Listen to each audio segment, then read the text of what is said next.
What if I told you that everything you believe about your procrastination is a lie? That constant nagging voice in your head that calls you lazy and undisciplined whenever you put something off, it's completely wrong. The truth is, your tendency to avoid difficult tasks has nothing to do with a lack of willpower. It is paradoxically a powerful survival instinct, a deeply ingrained system in your brain that is actively trying to protect you, even when it's holding you back.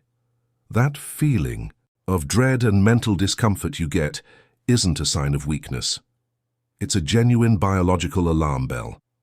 By the end of this conversation, not only will you understand exactly why your brain does this, but you will have the tools to finally destroy that "I'm lazy" myth forever. I'm going to show you how to rewire this system, not with more brutal self-discipline, but with a smarter approach that works with your brain's nature. If you're ready to stop the guilt and get things done, stick with me. All right, let's get real for a moment.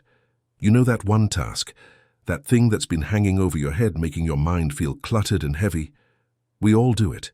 We stare at the challenge, and suddenly, the urge to check our phones, organize our sock drawer, or do literally anything else becomes completely overwhelming. It's so easy to fall into that trap of calling yourself lazy or undisciplined. But I'm here to tell you that's a lie. That feeling isn't weakness. It's a deeply human, primal instinct kicking in. See, deep inside your brain you have a little bodyguard called the amygdala. Its only job is to scan for threats and keep you safe, and frankly, it's been doing a great job for thousands of years. The only problem is, it's a bit outdated.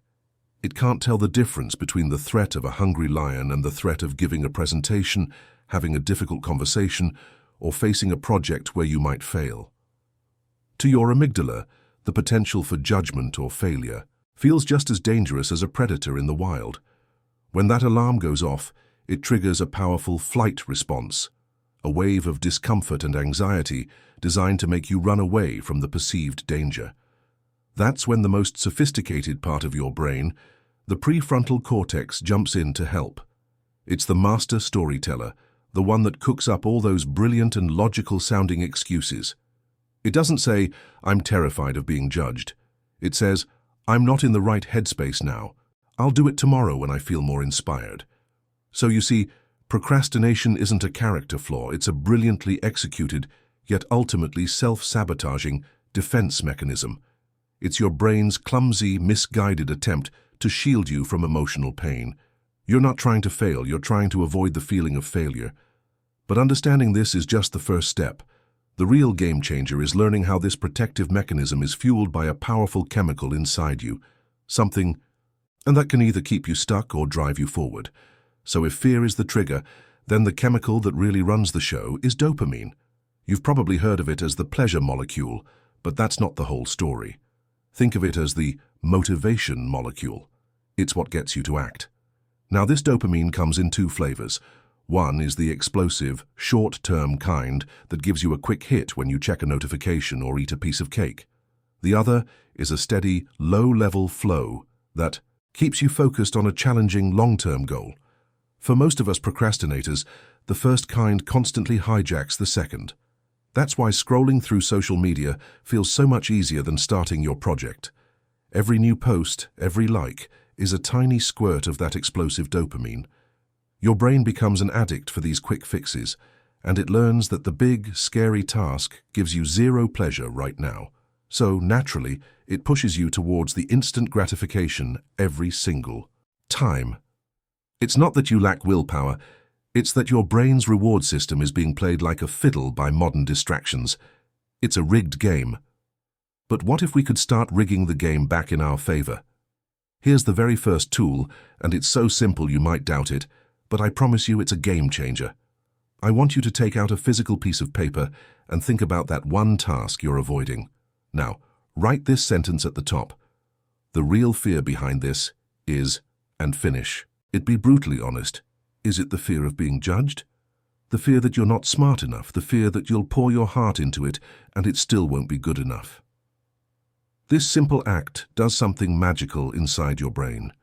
By naming the fear, you drag it out of the dark, emotional, abstract corners of your mind and put it into the light of the logical, concrete world.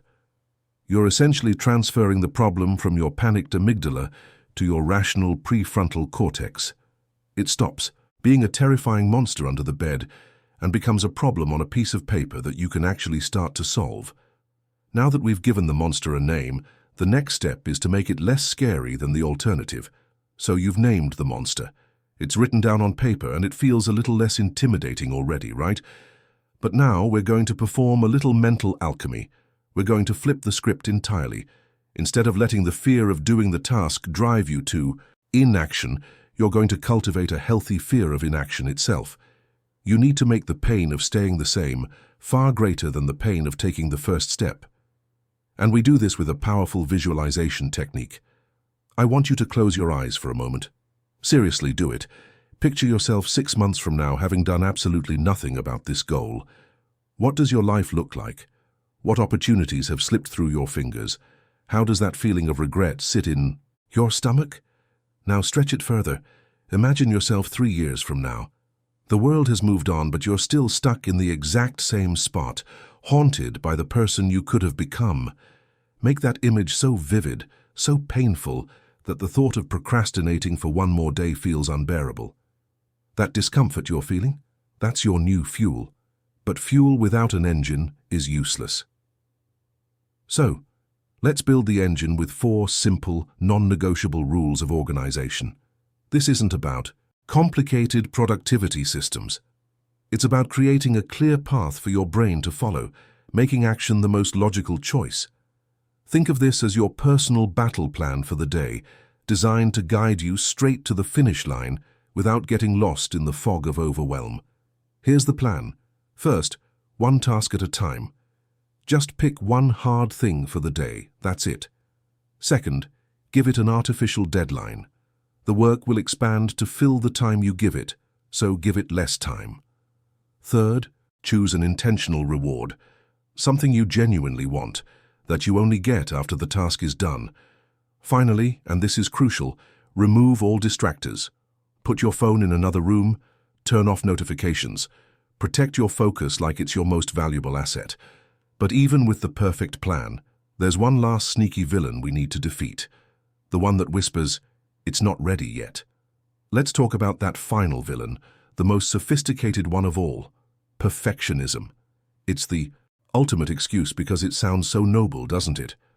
I can't start now because the conditions aren't perfect, or I need to do more research, or I'll wait until I'm 100% inspired to do it justice. This is fear wearing a tuxedo.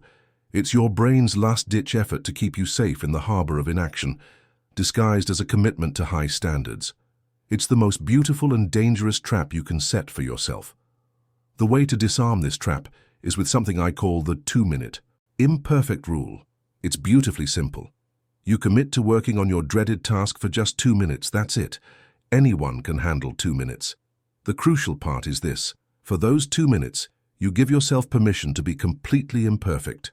Write a terrible sentence, draw a crooked line, make a clumsy phone call. The goal isn't to make progress. The goal is simply to break inertia, because an object in motion stays in motion. Starting is always the hardest part. But all these tools, naming the fear, fearing inaction, the 2-minute rule, are like the sail and rudder of a ship. They are useless without the wind, and that wind is your deep, personal, unshakable motivation. This is the final and most powerful key. You have to connect the mundane, annoying or scary task in front of you to the reason you get out of bed in the morning. Is it to provide a better life for your family? To prove to yourself you can do hard things? To avoid the ghost of regret in your old age? When you find that why, everything changes. Suddenly, filling out that boring spreadsheet isn't just paperwork.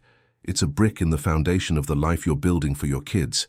Making that scary sales call isn't just a task. It's a direct stand against the voice that says you're not good enough. When your actions are tied to your soul's purpose, procrastination feels like a betrayal of your own future.